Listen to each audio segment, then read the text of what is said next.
Hi hello नमस्कार, तुम्हा सर्वांचं अगदी मनापासून स्वागत आहे आपल्या युट्यूब चॅनलमध्ये। मैत्रिणींनो, आज मी आले आहे वडमावली इथे दर्शन करण्यासाठी। तर आमचं ग्रामदैवत आहे हे। तुम्ही जर मराठवाड्यातले असाल तर तुम्हाला माहितीच असेल की इथच्या अगदी जवळ आहे आणि दहीफळच्या थोडंसं 4-5 किलोमीटर असेल पुढे थोडंसं, आणि तिथेच हे खूप सुंदर असं देवस्थान आहे, खूप जागृत देवस्थान आहे आणि इथे खूप भाविक येतात। आताच चैत्र पौर्णिमेला इथली यात्रा झाली आणि त्या यात्रेनंतर इथे मग कंदुरी वगैरे चालूच असतं। कंदुरी म्हणजे बकरं वगैरे कापतात आणि त्याचंच जेवण वगैरे असतं पाहुण्यांना, त्याला कंदुरी म्हटलं जातं। तर इथे दर्शनाला आलोय आम्ही।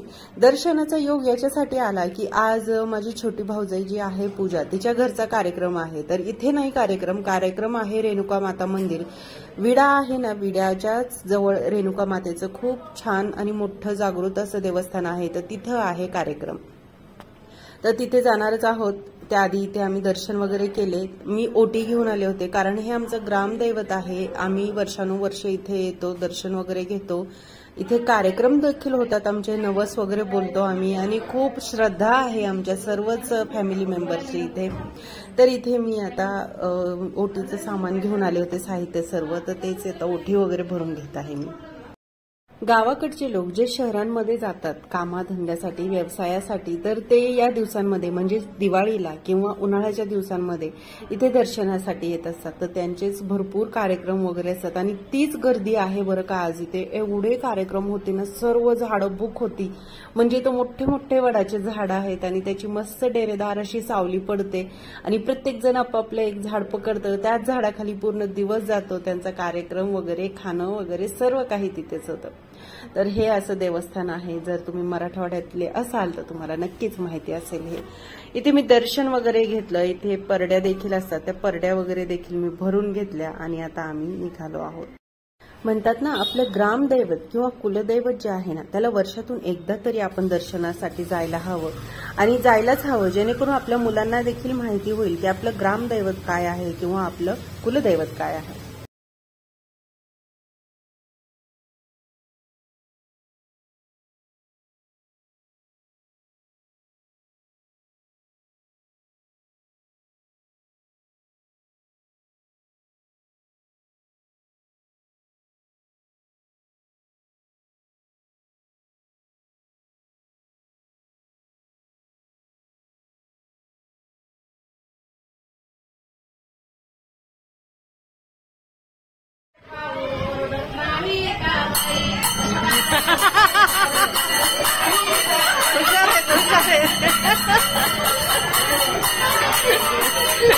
ताईला पण हसू यायला असेल, काय म्हणाले ताई?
आम्ही आता आलो आहोत रेणुका माता मंदिराच्या ठिकाणी. तर वडजू आईचं मंदिर, वडमावल्याचं जे मंदिर आहे ना त्याच्यापेक्षा थोडंसं छोटं आहे हे मंदिर, पण खूप जागृत देवस्थान आहे हे देखील.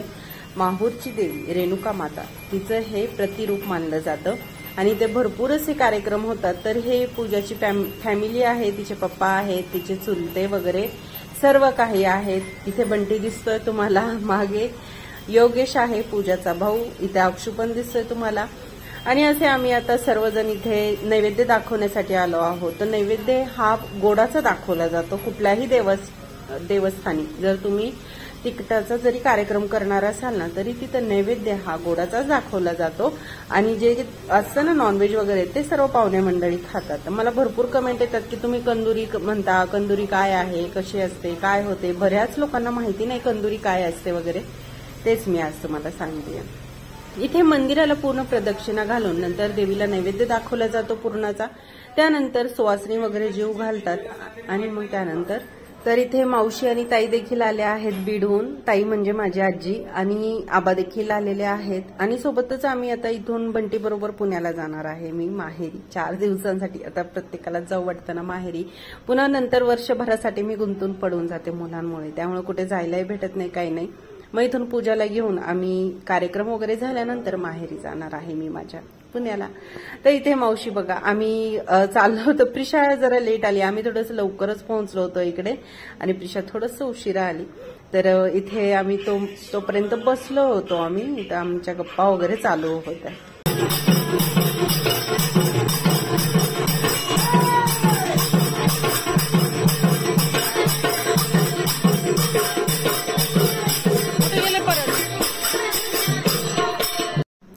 आणि आता इथे जेवायला बसलेलो आहोत आम्ही. तर सर्वात आधी इथे सुवासनी जेवण घातलं त्यांनी आणि त्यानंतर जे काही आहे जेवायला बनवलेलं नॉनव्हेज ते सर्वांनी खाल्लं. इथे पूजाच्या आईला आणि पप्पांना आहेर देखील चढवण्यात आले. तर खूप छान असा कार्यक्रम असतो आणि खूप सर्वजण एकत्र येतात या कार्यक्रमामध्ये. खूप छान वाटतं आणि खूप दिवसांनी सर्वांच्या गाठीभेटी होतात, त्यामुळे अशा कार्यक्रमाला जावंसच वाटतं. तर चला मग हा होता आजचा पूर्ण व्हिडिओ कसा वाटला कमेंट करून नक्की सांगा। शेजारी बसलीये ती आमची ताई आहे, ताई म्हणजे माझी आजी। भरपूर व्हिडिओमध्ये तुम्ही पाहिलं असेल तर इथं सुवासिनी जेवायला बसणार होत्या म्हणून आजीला नंतर देणार होते।